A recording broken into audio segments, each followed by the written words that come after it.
საქართველო ივანიშვილის გარეშე ამ სლოგანით გორში საკრებულოს შენობის წინ უწყვეტი აქციის მეორასე დღეს პოლიტიკოსები, აქტივისტები, სამოქალაქო სექტორის წარმომადგენლები და რიგითი მოქალაქეები შეიკრიბნენ. აქციის მონაწილეების თქმით, მათი მოთხოვნები უცვლელია, დაინიშნოს ახალი საპარლამენტო არჩევნები და ქვეყანა დაუბრუნდეს ევროპულ კურსს. საქართველო ივანიშვილის გარეშე ეს არის მთავარი მოთხოვნა ქართველი ხალხის. ივანიშვილი 4 ოქტომბერს მშვიდობიანი რევოლუციით, მშვიდობიანი დამხობით, რომელიც მოხდა 2003 წელს საქართველოში ვარდების რევოლუციით, აბსოლუტურად მშვიდობიანად, რომელიც მოხდა სომხეთში, ჩვენ მეზობელ ქვეყანაში რამდენიმე წლის წინ მშვიდობიანად პაშინიანმა დაამხო რეჟიმი, მოახდინა მშვიდობიანი რევოლუცია, ასევე მშვიდობიანად. ჩემ შვილებთან ერთად ვაპირებ აქციაზე წასვლას, პანტონი პაატაბურჭულაძე თავის შვილებთან ერთად იქნება. ჩვენს ბავშვებთან ერთად, ახალგაზრდებთან ერთად მივდივართ აბსოლუტურად მშვიდობიანად მოხდება ეს. მე მესმის რომ მათი კამპანია, მათი ისტერიკა დაუკავშირდება, რა ეხა ვიღაცა ძალადობას აპირს თუ ვინმეს უძალადია ამ ქვეყანაში, მათ შორის აი უკანასკნელი პერიოდი გავიხსენოთ, ეს არის ივანიშვილი, რომელმაც სკალპები ააძრო ახალგაზრდებს, თავის ქალა ააძრო, ლამის ისეთ ცემა და სისხლის გუბეები დააყენეს სწორედ პოლიციის, ეგრეთ წოდებული პოლიციის ავტომობილებში და წიხლებს უთხრამდნენ ახალგაზრდებს, იტაცებდნენ, სახლებთან ხვდებოდნენ, ამიტომ ჩვენ აი ამის უფლებას ნამდვილად არ მივცემთ. აბსოლუტურად კანონის დაცვით, აბსოლუტურად კონსტიტუციის ჩარჩოში ვაპირებთ მშვიდობიანად დავამხოთ ივანიშვილი და ამას მოვახერხებთ. ერთადერთი რამე გვჭირდება.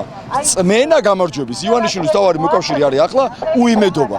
მაინც არაფერი არ გამოვა და რეალობაში ყველაფერიც გამოვა, ეს ჩვენ ხელშია და ჩვენ გავიმარჯვებთ. სათქმელია ის, რომ 4 ოქტომბერს რუსთაველის გამზირზე წყდება საქართველოს ბედი, სადაც ჩვენ აუცილებლად ვიმარჯვებთ. ქართველი ხალხი ახლა უკვე ეს გარდაუვალია, იმიტომ რომ ისე მიდის საქმე, რომ ძალიან ბევრი ადამიანი გამოვა და სხვათა შორის ჩვენი ყველაზე დიდი მოკავშირე ამ საქმეში არის ქართული ოცნება, იმიტომ რომ იმდენი სისაძაგლე გააკეთა ამ წლების განმავლობაში, ისეთ ახია უკან საქართველო, ისეთი კანონები მიიღო, ისეთ რაღაცებს იძახის, რომ ჩვენ თუნე ბოდიში გვაქვს მოსახდელი იქნება თუ რაღაცა და ბოდიში უნდა მოუხადოთ ჩვენ დამპრობლებს, რომ ამის სატანა უკვე აღარ შეიძლება და ქართველი ადამიანი მიხვდა მას და 4-ში ჩვენ ვიკრიბებით 4 საათზე რუსთაველზე და საღამომდე უკვე ეს ქართული ოცნება იქნება გაშვებული და ჩვენ 5-დან ვიწყებთ თავისუფალ ლამაზ და ევროპულ საქართველოს ცხოვრებას.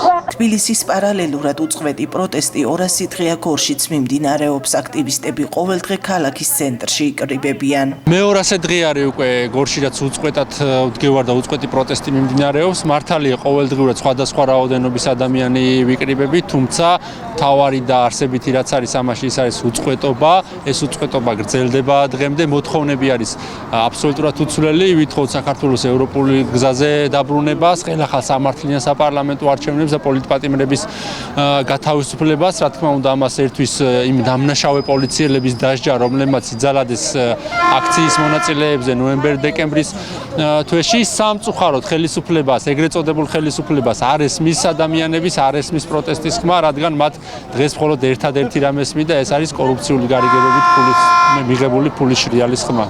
არ შეიძლება აი მე-21 საუკუნის ფაშიზმის გამართლება და მათ მშვიდობის მყოფელების დაძახება.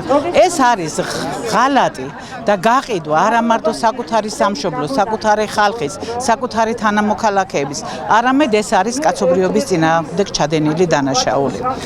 მე რა შემეძლია არაერთხელ მithქვამს და კიდევ ვიმეორებ.